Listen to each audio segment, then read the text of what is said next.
राघवपुर नाम के गांव में एक रमेश नाम का आदमी अपने परिवार के साथ रहा करता था। उसकी फूलों की खेती का व्यवसाय था। वो जो भी बीज लेकर जाता उसे वो उगाकर उसके पौधे बना देता था। ये देख सभी घर वाले उस पर बहुत खुश थे। एक दिन रमेश का मित्र समर वहाँ आता है और रमेश से, रमेश, इस साल भी तुमने फूलों की खेती की है। इस साल तुमने नया क्या लगाया है खेती में? मैंने इस साल ट्यूलिप्स के भी फूल लगाए हैं। देखते हैं कैसे आते हैं। मेरे हाथ से कोई बीज लगाया और उसे फूल नहीं आया, ऐसा कभी हुआ है क्या? हाँ, ये बात तो सच है रमेश, तुम्हारे हाथ में जादू है। अच्छा, ये लो, मैंने तुम्हारे लिए कुछ अलग फूलों के बीज लेकर आया हूँ। धन्यवाद समर, तुम सच में मेरे दोस्त हो। ऐसा कहकर समर कुछ काम से वहाँ से चला जाता है। कुछ समय बाद रमेश वो बीज अपने खेत में लगा देता है और कुछ महीनों बाद उसे बहुत सुंदर गुलाब के फूल आते हैं। उसे देख रमेश बहुत खुश हो जाता है। वो गुलाब के फूल अलग अलग रंग के थे। उसे देखकर बहुत से लोग फूल लेने के लिए आया करते थे। ये देख उस गांव का साहूकार मोहनलाल मन में, ये रमेश तो बहुत ही तरक्की कर रहा है। छोटी सी खेती लेकर आज कितने अच्छे दाम में फूल बेच रहा है। इसका ना कुछ करना ही पड़ेगा। ऐसा मन में सोचकर साहूकार रमेश के खेत के पास चला जाता है। तभी साहूकार मोहनलाल रमेश से, अरे रमेश, कैसे हो? अच्छा हूँ साहूकार जी, आप कैसे हो? और यहाँ कैसे आना हुआ आपका? कोई काम हो तो बताइए। अरे मेरा कुछ काम नहीं है, मैंने तुम्हारी खेती में अच्छे गुलाब देखे तो उन्हें देखने के लिए चला आया बस। आइए ना साहूकार जी, मैं आपको अलग अलग फूल दिखाता हूँ। अरे रमेश, ये तो बहुत अच्छे प्रकार के अलग अलग गुलाब के फूल है तुम्हारे खेत में। मैंने तो अभी तक इतने अच्छे फूल कभी तक देखे ही नहीं। आपको अगर कुछ फूल चाहिए तो आप ले सकते हो साहूकार जी। जरूरत पड़ने पर मैं तुम्हारे खेत से ही फूल लेकर जाऊंगा रमेश। मैं कल दूसरे गांव गया था, मुझे वहां भी अलग अलग फूलों के बीज मिले हैं तो मैं लेकर आया हूँ। तुम चाहो तो मैं तुम्हें नौकरों के हाथ भिजवा देता हूँ। जी साहूकार जी, आप भेज दीजिए। आपका बहुत बहुत धन्यवाद कि आपने मेरे लिए इतना सोचा। चलो अब मैं चलता हूँ। ऐसा कहकर मोहनलाल रमेश के खेत में से चला जाता है और अपने नौकर के हाथ कुछ बीज भिजवा देता है। रमेश जी, मालिक ने ये तुम्हारे लिए कुछ बीज भिजवाए हैं, ये ले लो। अरे आओ हरिया, बैठो। अरे नहीं रमेश जी, मुझे बहुत काम है, मैं चलता हूँ। ठीक है, धन्यवाद हरिया। रमेश वो बीज की पोटली खोलकर देखता है तो उसमें सूखी हुई मछलियां होती है। साहूकार जी ने मेरे खेत में लगाने के लिए सूखी मछलियां दी है। रमेश पोटली हाथ में लिए सोचता है। तभी उसकी बीवी चेतना रमेश से, अजी, ये सूखी हुई मछली किसने दी है? ये तो किसी काम की नहीं है। ये मछलियां साहूकार जी ने दी है। उन्होंने फूलों के बीज बताकर ये मछलियां दी है मुझे। वो हमसे जलते हैं, इसलिए उन्होंने ऐसा किया। अब तो मैं इन मछलियों को भी खेत में लगाऊंगा और इसे उगाऊंगा। ऐसा कहकर रमेश खेत तैयार करने चला जाता है। उसे देख चेतना बड़ी अचरज में पड़ जाती है और मन में, अब ये क्या मछलियों की खेती करने वाले हैं क्या? हे भगवान, इन्हें थोड़ी सद्बुद्धि दे। रमेश अब उसका रहा हुआ खेत जोतकर उसमें मछलियां फेंक देता है और शाम के समय नदी के किनारे बैठ जाता है। रमेश सोच ही रहा था, तभी नदी के पास एक बूढ़ी औरत आई। बूढ़ी औरत रमेश से, बेटे, क्या हुआ? तुम चिंतित लग रहे हो। दादी, नहीं, मुझे कुछ नहीं हुआ। मैं चेहरा पहचानती हूँ, बताओ क्या समस्या है? शायद मैं तुम्हारी मदद कर पाऊँ। दादी, मैं मेरे खेत में अच्छी फूलों की खेती कर रहा था तो हमारे गांव के साहूकार मेरी तरक्की देखकर मुझसे जलता है, इसलिए उसने मुझे मेरे खेत में लगाने के लिए बीज लेकर आया। ऐसा कहकर नौकरे के हाथों सूखी मछलियां भेजी है। मैंने उसे खेत में लगा दी, मगर अब मैं मेरे खेत का क्या होगा यही सोचकर परेशान हूँ। बेटे, तुम्हारी समस्या का समाधान मेरे पास है।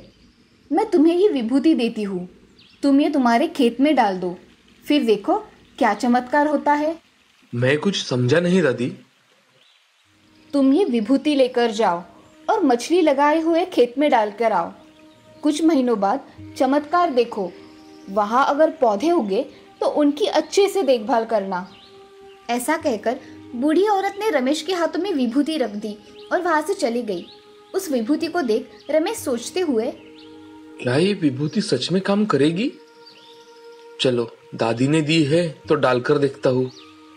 ऐसा सोचकर रमेश घर चला जाता है। घर जाकर चेतना और रमेश दोनों खाना खाकर सो जाते हैं। अब अगले दिन रमेश उठकर खेत में जल्दी चला जाता है और खेत में दादी ने दी हुई विभूति डाल देता है। कुछ दिन ऐसे ही बीत जाते हैं। कुछ दिनों बाद खेतों में छोटे छोटे पौधे उगकर आते हैं।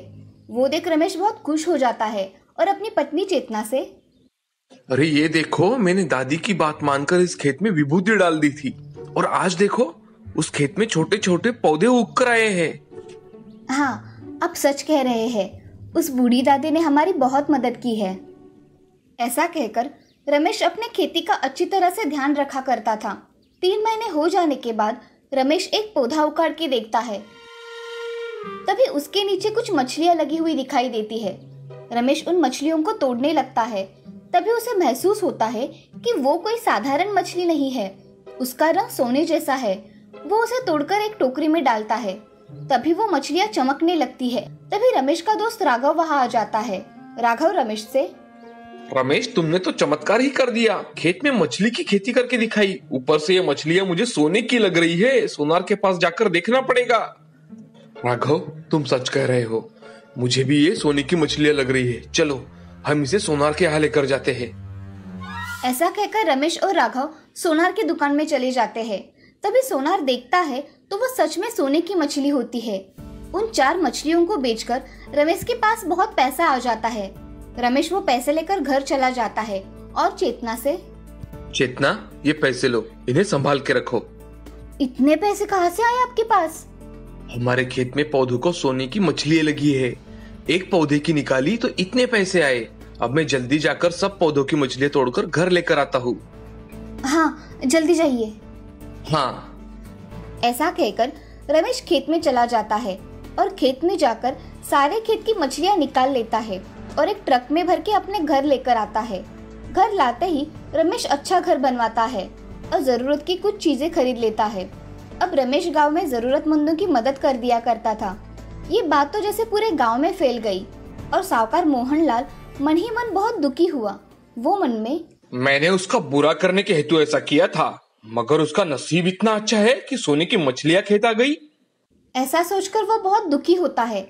इधर रमेश सारे गांव वालों को कुछ पैसे बांटकर उनकी तकलीफें दूर करने की कोशिश करता है। अब मोहनलाल के दिमाग में एक अच्छा विचार आता है। वो सारे गांव वालों से कह देता है कि, सुनो गांव वालों, रमेश को मछली उगाने के बीज मैंने ही दिए थे, जिसको चाहिए वो लेकर जाओ। ऐसा कहकर मोहनलाल बहुत सारी सूखी मछली खरीद लेता है और गांव वाले भी मोहनलाल से सूखी मछली खरीद कर अपने खेतों में डालने लगे। मगर कुछ दिनों बाद खेतों में से बहुत बदबू आने लगी। एक भी पौधा नहीं उगा। अब सब लोग समझ गए थे कि मोहनलाल ने उन्हें फंसाया है। सभी लोग उसके घर पे चले जाते हैं और, अरे मोहनलाल जी, हमें हमारे पैसे वापस चाहिए। अरे क्या हुआ है, आज अचानक तुम्हें सबको पैसे चाहिए? आपने हमें फंसाया है, हमारे खेतों में एक भी पौधा नहीं आया है, बहुत बदबू आ रही है हमारे खेतों में और हमें हमारे पैसे लौटा दीजिए। मैं ऐसे कैसे आपके पैसे वापस कर दूं?